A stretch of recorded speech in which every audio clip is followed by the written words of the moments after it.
ta'ala for this great opportunity. Once again, we're together this important night, alhamdulillah, and in this great month. The hadith is saying that hadith Qudsi from Allah subhanahu wa ta'ala himself says, "Ash-shahru shahri, wal-abdu abdi, wal-rahmatu rahmati, faman da'ani fi hadha ash-shahr ajabtuhu, wa man sa'alani a'taytuhu."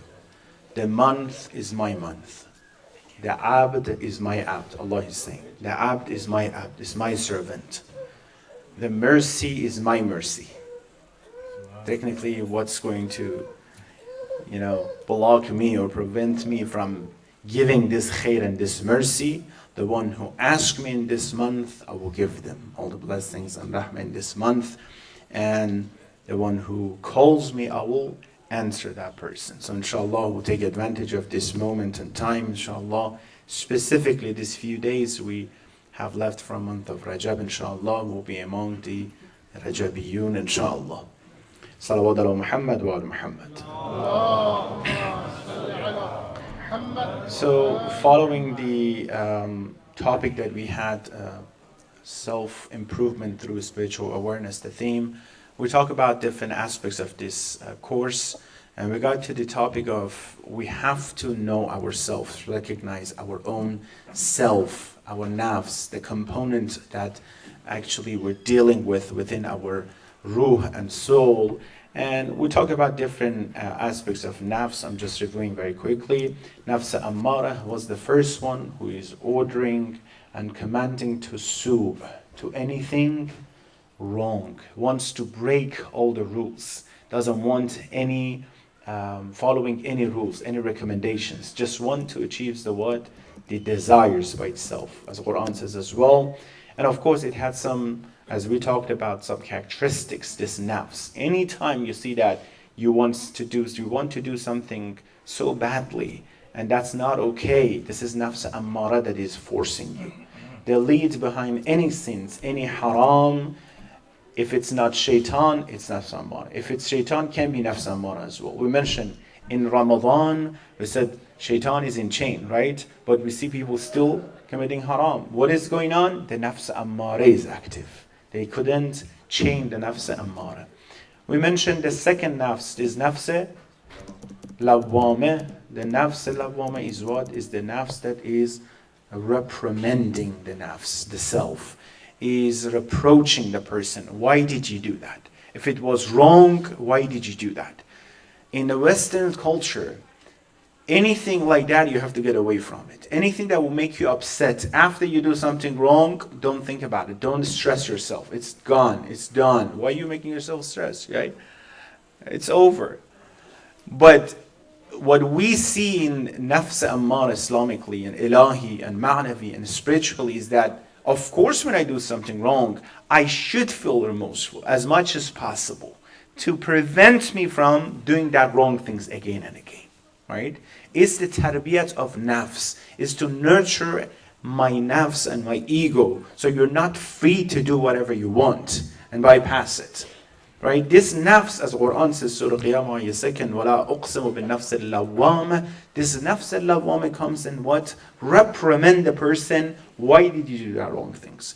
If you did a good things, come and says why you didn't do better, right? Today was good, but you could do better. In Qiyamah, one of the name of Qiyamah is what? Yawmul Hasra, the day of regret. Not only for kuffar and mushrikeen and disbelievers, for sure, even for mu'mineen. Mu'mineen goes there and regrets. I wish I could attend more majalis. I wish I could help more people. I wish I could do this and that. I wish there's none of us that we can go there. We'll go there and we'll say, no, I did everything perfect. No. Look at you yesterday, the day before. Even if you had a perfect day, when you look, you see that there was still some rooms to do better. You still had some times, you wasted. So you could do better, right? So nafs lawwama comes and tells you what? Do the best. That's what you have to do, and you have to. So this is still a good nafs, a good filter between nafs ammara, the first one that he orders to only wrong things and bad things. And we mentioned about nafs al-lawwama characteristics, that feeling guilty to committing that, reprimanding the nafs, making sure that it doesn't do again. And remember all those things we mentioned before, that if you do something wrong, those tips about controlling the nafs and ego, remember? Muraqaba, musharata, muhasaba, right? That you have to keep looking at your actions throughout the day. Tell me my question. What is the meaning of abd? In salat, we mentioned before, when it comes to Rasulullah, Muhammad sallallahu alayhi wa sallam, you say, Ashhadu anna Muhammadan abduhu wa rasuluh. Before he became Rasul, he became abd. What is the meaning of abd? What is the meaning of servant? Don't translate it. What is the meaning of servant? Define it for me. Who is a servant? Submit to the will of the master. Okay, what else? Any more? He doesn't have his own will. He will do whatever he's being told to do. He doesn't have his own will, or his will is it Allah's will, right? Because he can have his own will. If he doesn't have his own will, it's an angel, right? What else? Say it again. Whatever the master is ordering doing, exactly. Obeys, definitely that person obeys the masters. Have you find any abd, let's put it servant or slave or anything, right, that has an opinion in front of the master, comes and says, nope, I'm not going to do it. This is rebellion, right? You're not supposed to do that in front of Allah, right? When it comes to, now imagine that master is who? All-knowing, all-powerful. Allah, Rabbul Alameen, the one who created everything. You compared to someone else, a human being, me compared to someone else, a human being, we have very much less knowledge compared to that person, right? We have to respect that person because of the knowledge of that person.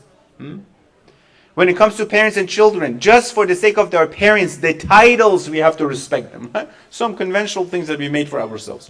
Let alone when it comes to who? To the creator of the whole universe. Of course, when it comes to this, he is the absolute owner of this universe, right? Our own servitude should be what? Absolute servitude. As Rasulullah he did himself, right? So that is the meaning of abd. If an abd comes and says, Khoms, it doesn't make sense for me. It's like the master orders to go wash something.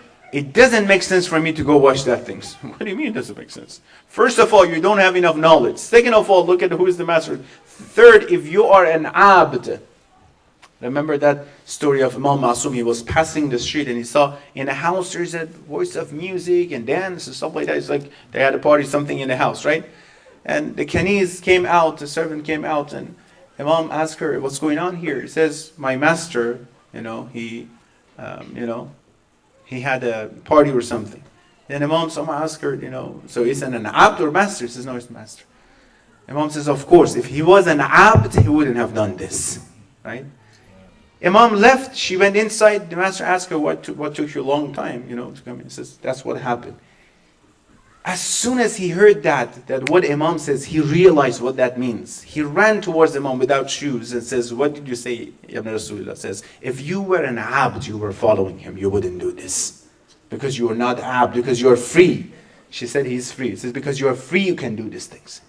Do I want my freedom in disobeying Allah subhanahu wa ta'ala? Or I want my ubudiyyah and servitude in following Allah subhanahu wa ta'ala? That is an actual and absolute freedom. Who is better and more free than who? Rasulullah Muhammad sallallahu alaihi wasallam. That the master of all human beings is, among the Bashariya, among human beings, Rasulullah himself, right? Who is better and more free than who? Imam Hussein alayhi salam. Sayyid al-Shuhada. Right? The best of all people that you can see. Who is it? Sayyid al-Shuhada. They found their freedom in what? In being an abd of who? Allah subhanahu wa ta'ala. Right? So that was nafs al-lawwama. We talk about this and aspects of it. The nafs, the last nafs that in the three categories that we talk about is nafs, who knows? Mutma'in. What do you get from this nafs mutma'inna? What do you think it is? Satisfaction of what? Mutma'in, what does it mean? Satisfaction is one of the meanings. What else? This is technically the highest level of spirituality that you can find. That someone reaches the level of nafs mutma'inna. There is no psychological issue for this person. There is no stress, no anxiety, not in a dunyavi aspect and not in a ukhravi and divine aspects. Highest level. Itminan, assurance, peace, satisfaction is for this person. Quran says, Bismillah ar-Rahman, Surah Fajr, ayat 27 to 28. Ya ayyatuha nafsul mutma'inna. To the righteous, this nafs mutma'inna. Irji ila rabbik. It will be said, O reassured soul, you're the one who is being assured. Return to your Lord well pleased and pleasing to Him. This is the one that irji ila rabbika raziyatan mardiyah. You're so satisfied with the maqam and the position that you have as an abd here. This person is content and what? In peace. That's the absolute peace. I'm going to ask you, give me some examples of these people that are absolute peace in the middle of the desire sometimes, problem, difficulties. It doesn't mean they don't have a test, they don't have. This person could control the nafs ammara. The nafs ammara is totally what? In control of this person. This radiyatan mardiyah, raziyah and marziyah, maqam al-riza. Who do you remember in this maqam? Imam? Ahsan, Imam Hussein. The last phrase that Imam Hussein he said, and he was on the ground. What did he say? Ilahi razan biridhaik wa tasliman la ma'buda sawak. Very short version of that. Ya Allah, I am satisfied with what you are satisfied with. Absolute abd. You know when he said that? When all his family and all his friends are all being zebh in front of him, slaughters in front of him.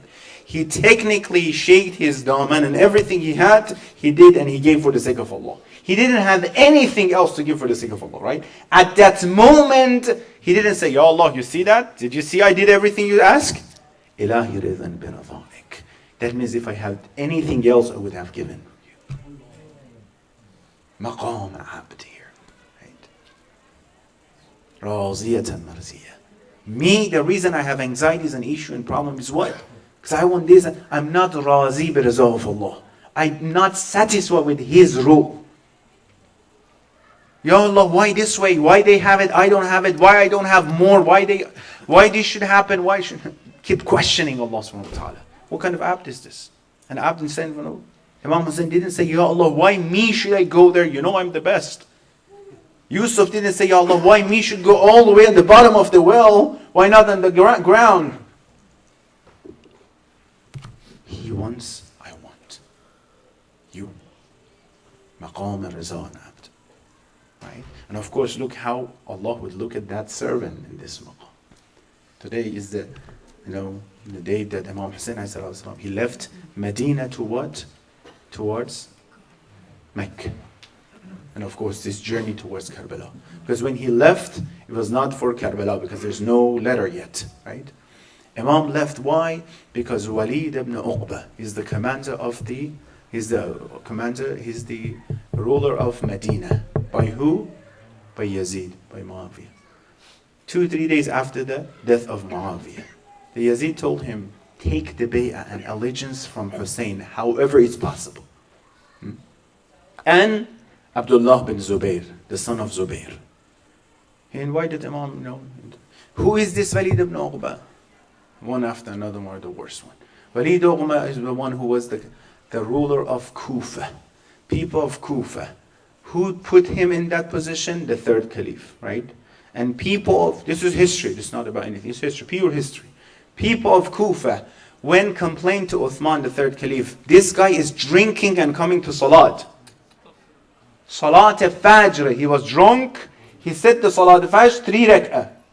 And then he look at people and he was, not stable. He said, I'm in a good mood, do you want me to add more? At the moment, people, when he was not conscious, they took his ring as a document and took it to Khalifa. You put him to be our commander, our imam, huh? This guy is drunk. And for proof, we have this. Still the third caliph says no. No, he's fine, don't worry. Why? Because he's the brother of him from mother's side. The same person that been kicked out of Kufa because Amir al-Mu'minin. So they brought him to Medina. They said, okay, you have to have had. They have to, lay him down and start bidding him the zarabat and the punishment that the Quran says because you were drunk, right? Whoever is going to do it, no one is going to do it. Amir al-Mu'minin says, give it to me. The keen and the box to Amir al-Mu'minin is because of he was doing what Allah was asking, right? Give it to me. And Amir al-Mu'minin give the hat. The same person became what? The ruler of where? Medina to Rasul, next to the grave of Rasulullah. How the ummah of Islam is dead, not doing anything. This guy, he was just drunk over there, and we know what he was looking for a woman and stuff like that at that time. The same person become a ruler. He invited Imam. Still, he invited Imam, right? Says, you have to give me oath of allegiance. Imam says, no, I'm not going to. Marwan Hakam, another worse person than him, he was next to him as well. He says, Hussein, if you don't give allegiance, we'll kill you here. Oh, he told the Ali.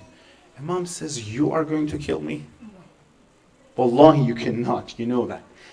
This Walid, the same drunk guy, when Marwan Mal'un told him to kill him, he says, I do not kill Hussein, the son of Rasulullah. They were worse people, but they still had something. I want you to imagine who were in Karbala, who killed Imam Hussein. How khabis and unrighteous they were. This guy, he says, I do not kill Hussein. The one who kills Hussein doesn't go to heaven. The same guy. But Marwan, the one who became Caliph of Rasulullah, after this Yazid, he became Caliph. He says, we have to kill Hussein. Anyhow, Imam Hussein, he left Medina at night with 82 people of his family and his companion. People told him, before Imam Abdullah bin Zubayr, he left Medina as well, ran towards Mecca. People told Imam that don't go from the actual way and path. Go in the shortcuts. Imam says, nope, right path. We're not, scared of anyone. Imam took the right path and then went to Kufa, to Mecca. 3rd of Sha'ban, 28th of Rajab today, remember, today. 3rd of Sha'ban, 5 days after that, Imam reached Mecca. And Imam he was there until the 8th of Zul Hajj. And then until he got the letters, 12,000 letters from people of Kufa to come, and the whole story that you know about this. What is it? When Imam left Medina, he told his brother, Muhammad Hanafiya, he says, "Inni kharajtu litalab al-islah fi ummati jaddi." The reason I'm leaving this city, he could give an oath of allegiance and he could be alive whenever they are.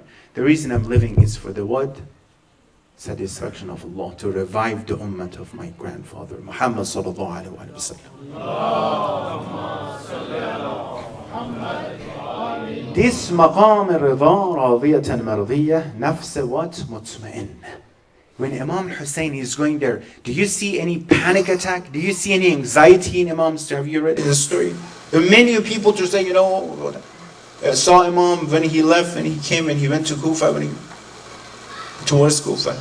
There's no part of history that says Imam Hussein, he was so anxious, he was so shaken. The narrator of the story of Karbala from Yazid's army, he said, I was there.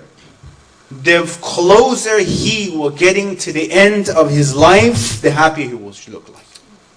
The closer he was getting. When he was on the ground, I was seeing that his face is so happy and so the color is different. He's looking for something. Usually when people are at that moment are begging for their life, but he was become more happy and more assured of what he's doing. The peace that we have. If I walk towards this maqam by controlling my nafs amara, I'll reach this. The person only desires what Allah considers as desirable for him. My wish and will is what? His wish and will. I'm still abd. I still enjoy my life. Look at this. Allah doesn't want someone to destroy the dunya. The hadith says the one who destroyed dunya for akhirah, or akhirah for the sake of dunya, he is a loser. Allah wants us to enjoy this life. Allah wants us to have good life, but not to be distracted from our mission. See the point? So my desire, being Allah's desire, is what? Allah wants the best for me. Allah wants everything to be in the highest level. but the best happiness. Not the happiness that takes me up and then bring me down with head, right? This person no longer desires sin. There's no desire anymore. Imagine if, for mashallah, you guys, someone comes and says, there's very great happiness and joy if you don't pray, if you drink. Would you desire that? You're already past that level, right? When it comes to ma'asum, Imam Ma'asum, Rasulullah, they don't even desire sin. They don't even think about sin and sinning. Someone came to Imam and says, how is it possible that you don't even think about sin? Because your thought might go everywhere, right? How can you control the sin? Look at the answer of Imam. The thing I told you before. Imam says, look at this analogy. Imam says, imagine you're walking the street and you see, pardon my language, you see that feces something on the ground. Would you even think about eating it? So so disgusting. That sins and haram to us are worse than this. You see the ugliness of that because you don't see the ugliness of a haram you committed. For us, the actual ugliness of lying, backbiting, what Quran says, eating the flesh of your dead brother at the moment. How disgusting it can be. You don't see it. One of the interpretation of the hellfire is that there shouldn't be any hellfire over there. We are bringing the hellfire with ourselves. What is it? The hellfire is when someone is oppressing someone else. The reality of action is what? Is the fire you're bringing. Imagine someone is oppressing someone is hitting someone is, stealing from someone is backbiting someone. This is all fire if you want to put it this way, right? وَقُودُهَا النَّاسِ. The people are those that actually they inflame the hellfire. So Quran says, Bismillah ar-Rahman ar-Rahim, وَأَمَّا مَنْ خَافَ مَقَامَ رَبِّهِ وَنَهَى النَّفْسَ عَنِ الْهَوَى. Whereas for the one who feared to stand before his Lord and restrain himself from evil desires, the paradise will be the abode. The person, this fear, some verses fear, yes, fear is maqam khawf. Because this person is afraid in front of this master that he did everything for him to do anything wrong against this. So last slide, inshallah, we'll finish with this. So tell me some of the characteristics of nafs mutmain. Someone who is in this maqam. What are the characteristics of these people? Tell me. What do you expect from this person? Go ahead. When something happened bad to him, right away he will be like normal person, not like nothing happened. If something happened to them, khair or shar or whatever, they're not going to keep complaining left and right why that happened, right? Ilahi ridan biridhaik. What happened, Rasulullah says, when a niqmah happened, an issue happened in your life, says, Alhamdulillah ala kulli hal. When a ni'mah comes, Alhamdulillah for this ni'mah. When a niqmah comes, Alhamdulillah all the time. All the time. I have to tell you, I told you before, a master, he bought a melon for his slave. He gave it to him, he says, eat it. And the slaves were eating it so nicely, very passionately. The master says, the way that you're eating it, now I want to eat it as well. I'm craving it. So give me a bite. He took a piece from it and he started eating and he spit it out. He says, it's so bitter, how can you eat it even? The slave says, oh master, my whole life you gave me sweet melons. Just one time you gave me the better one. I'm afraid. I'm embarrassed to complain. How can I even do it? All my life is like, oh you.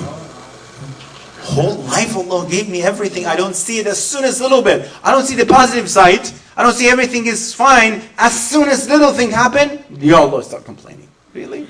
Imagine you have a son, you have a daughter. You provide everything for them. Little things is going on. What kind of father are you? What kind of... It's like, excuse me. You don't see anything else. You just complain about this? And the father does the same to Allah subhanahu wa ta'ala. Characteristic of nafs mutmainna, contentment and tranquility. Have you seen some of our maraji? When you look at them, you see the whole... They are the meaning of peace. Sometimes in difficult times, and everything is fine. I don't have more. What is it? This nafs mutmain to that level that they have, right? Prevent the person from committing any sins, of course. Satisfied with Allah's satisfaction. آية Quran Surah Bayyinah, Ayah 8, رَضِيَ اللَّهُ عَنْهُمْ وَرَضُوا عَنْهُ. Allah is well pleased with them, and they are well pleased with who? Allah subhanahu wa ta'ala as well. لَمَنْ خَشِيَ. Both of them are happy.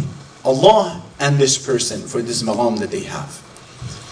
Of course, this person having hope in Allah's mercy, right? أُولَٰئِكَ يَرْجُونَ رَحْمَةَ اللَّهِ وَاللَّهُ غَفُورٌ رَحِيمٌ. They hope for Allah's mercy, Allah's forgiving. This person, every desire they have in Allah subhanahu wa ta'ala. This person repent to Allah a lot. And Allah يُحِبُّ التَّوَّابِينَ وَيُحِبُّ الْمُتَطَهِّرِينَ. Allah loves the repentance, those who repent to Allah subhanahu wa ta'ala repentance. And loves the purified of themselves, those who do it. How to strengthen the nafs mutma'inna, how to reach it more. Constant muraqabah. What was muraqabah? Self-correction. Say it again. Self-correction. Muraqabah, no. Bodyguard, what does it do? Ahsan, mashallah. Salawat ala Muhammad wa ala Muhammad. Muraqabah, do muraqabah, right? All the time watching, make sure everything is fine. Muraqabah of myself, every day I have to make sure what I'm doing is okay or not, right? وَلْتَنْظُرْ نَفْسٌ مَا قَدَّمَتْ لَغَدٍ. And everybody must consider what he or she has sent ahead of themselves for tomorrow. Continue observing piety and righteousness. When muraqabah comes, of course, this person tries to what? Control the actions and a'mal. Remembrance of Allah subhanahu wa ta'ala. This ayah is very famous. Surah Ra'd, ayah 28. الَّذِينَ آمَنُوا وَتَتْمَئِنُّ قُلُوبُهُمْ بِذِكْرِ اللَّهِ. Says, nafs mutma'inna. You see? Although even if you don't know Arabic, mutma'inna, itminan, tatma'in. They're very close, right? أَلَا بِذِكْرِ اللَّهِ تَتْمَئِنُّ الْقُلُوبِ. Indeed, listen. Quran says, listen, the heart finds peace only in the remembrance of Allah subhanahu wa ta'ala. This peace is the actual peace. Right? You can go to the garden or beach or somewhere nice, you can have a peace as well, but that's temporary. As soon as they call you, oh, you know what happened to your business? Ya Allah, boom. Right? Even right there in the garden, the peace goes down. But someone who has the absolute peace, bidhikrillah, they call you. He was giving lecture, dars, marja. They came to him and said something whispering, and he became a little bit upset, continued the dars. After the dars, and he said, brothers, in the dars, they told me that my son passed away. So those who wants to go to funeral, let's go. He says, why you didn't cancel the dars? I was like, this is more important. Now his son can go there. He's upset, he's crying and everything. But what? It's an amana. Allah gave it to me to give it. Rasulullah himself, he's crying for Ibrahim, his son, when he passed away, 1.5 years old. But he's what? He's not losing his iman. So that was the last one. Therefore, inshallah, what we have to pay attention is this, that inshallah, work, do our best.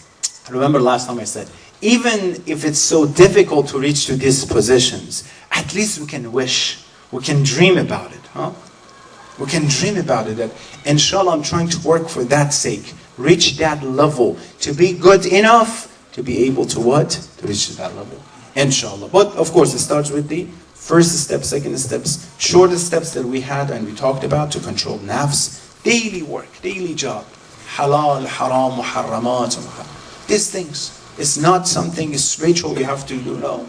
Whatever you do so far, just control, make sure you're following Allah's satisfaction. Next time you want to raise your voice for your wife, for your husband, children, parents, someone else, this is not Allah's satisfaction. Next time you have dispute with someone about money or something, what is Allah's satisfaction? Allahumma salli ala Muhammadin wa ala Muhammad. Allahumma ajjal waliyaka al-faraj wal-afiyata wal-nas wa mudda fi umrihi al-sharif wa zayyin al-arda batul baqa'ih waj'alna min a'wanihi wa ansarihi wa shi'atihi ya Rahman ya Rahim thabbit qulubana ala dinik. Ya Allah, bihaqq al-Husayn.